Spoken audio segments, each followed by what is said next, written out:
Recently, Revell released a couple Fast and Furious kits. These kits have been out before, mostly have been released in the US versions, the smaller square boxes.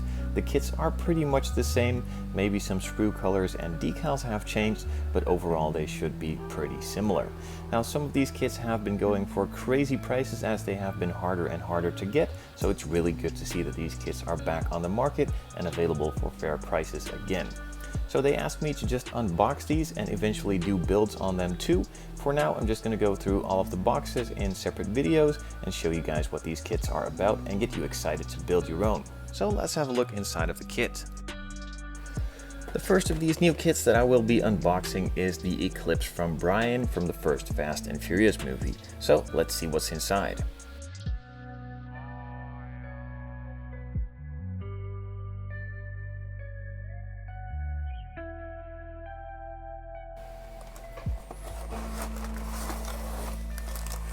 So this kit has been available in different versions. It has been a tuner series from back in the early 2000s, and it has also been available in this kit form, but then from the Revell US side of kits.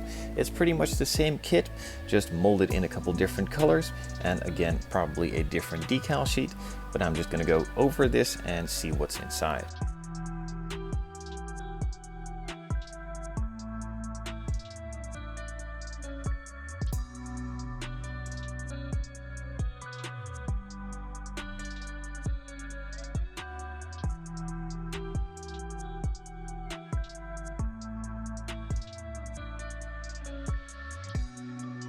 So already when looking at the instructions, there are a couple of sprues and there are some parts blacked out, and these are probably the parts that are not supposed to be used or are not supposed to be used for this version, and that is some of the parts that were also included in those other kits for the tuner versions like I mentioned.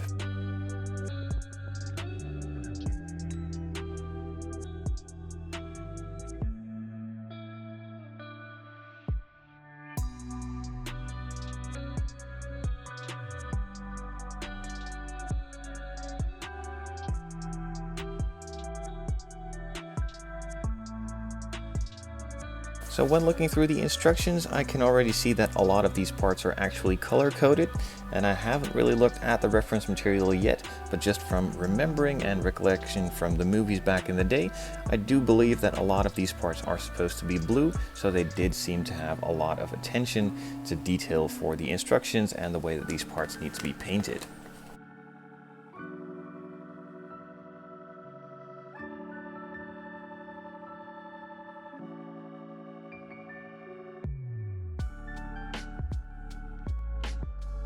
One thing I always seem to mess up is the thread pattern and the way that it needs to rotate, so it's really cool to see that they actually paid attention to this as well, showing you where the thread pattern needs to point to.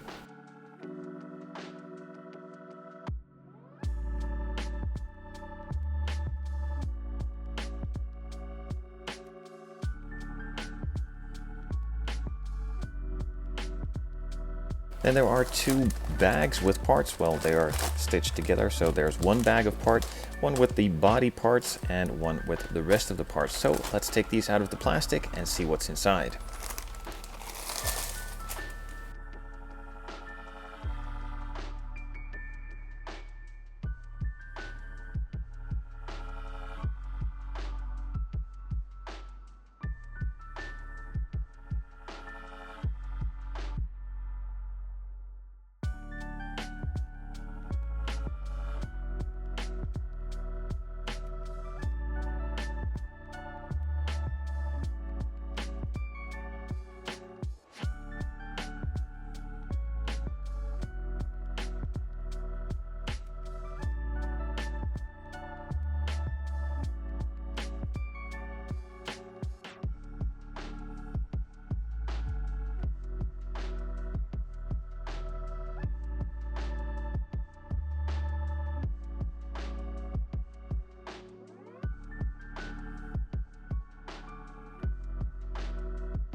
So the main chassis is a nicely detailed piece right away.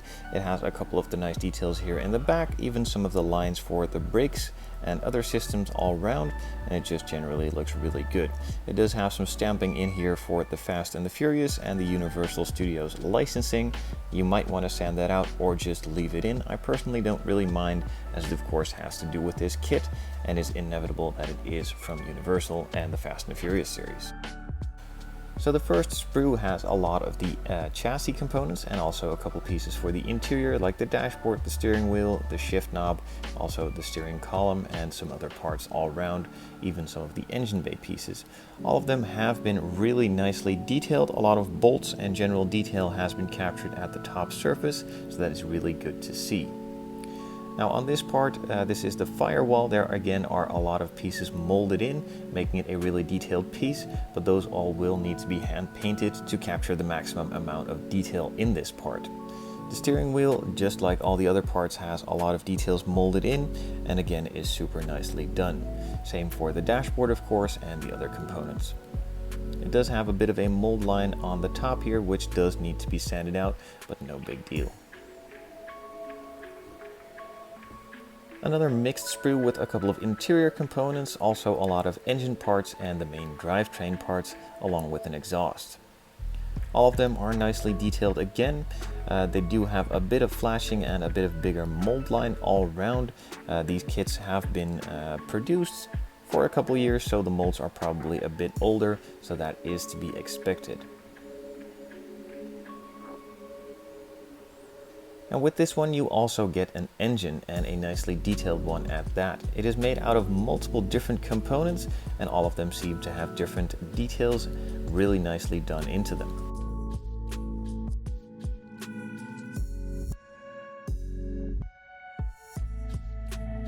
With most of the chassis components now done, we're moving on to some of the interior pieces.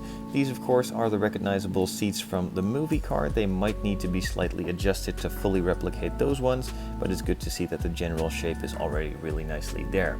The door panels of course are the stock ones from the Eclipse back in the day, so nothing special there, but the nice details are in there too. You do get an optional sprue with a couple of stereo components, and this is supposed to be a NOS bottle, so that's really nice to see them in there too. On the main interior tub you don't just get the interior part with a couple of subwoofers it looks like, but also the main engine bay. It does make it a bit harder if you want to paint this in a different color than black, as this part needs to be black and this will 9 out of 10 times be body color. I'm not sure what the movie car had, but I'm probably guessing it's going to be body color, so that needs to be painted first, then masked off, and this section then can be painted black later on. Also cool to see, this one has a couple of the older copyright material. This seems to be from 2002, so it's a pretty old kit being released again, but I'm really happy that they did, as these are getting really tough to get, and now they are nicely available again, so that's a good thing for the enthusiasts who want to build this kit, but don't break the bank. There are some more sprues with a couple of chrome parts, and this also shows that this exactly is that kit from back in the day from the Tuner series with multiple different parts. These are the wheels for the movie car, and these are some additional tuner wheels.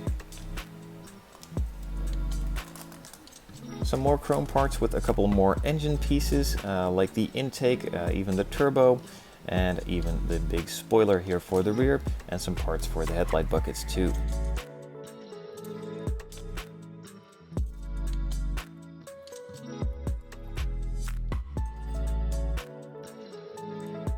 So one of the downsides I remember from this kit is that they had a lot of pegs in order to mount the lights, specifically the lenses. So these are really big pegs and you can see them through the lens.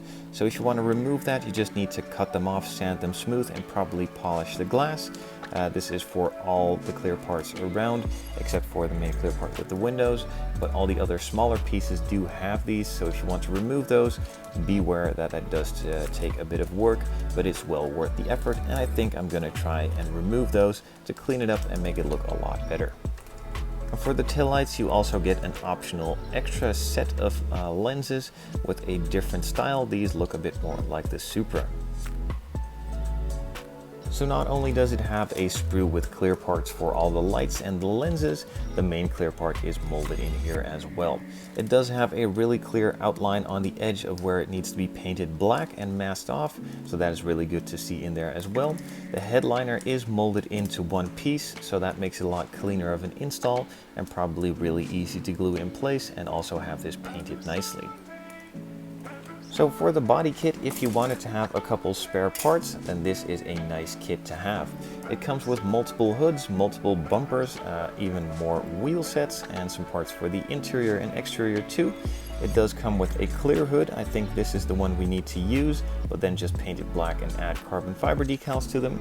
But you also get the stock version with a nice vent in here, and a couple aftermarket bumper sets are available in this one too. And then these are, well, this is the bumper that is supposed to be used on the actual car from the movie. It does have a bit of mesh molded in. You could decide to cut that out, but might run into some trouble at a later stage during the build, but that is all up to you and depending on how far you want to go with this one. It does have a different spoiler here too, and there are even more in here. You also get the option for, I believe this is a stock rear bumper and a stock front bumper, although the side skirts are already molded into the body, so if you wanted to build a stock version, those would need to be modified a little bit.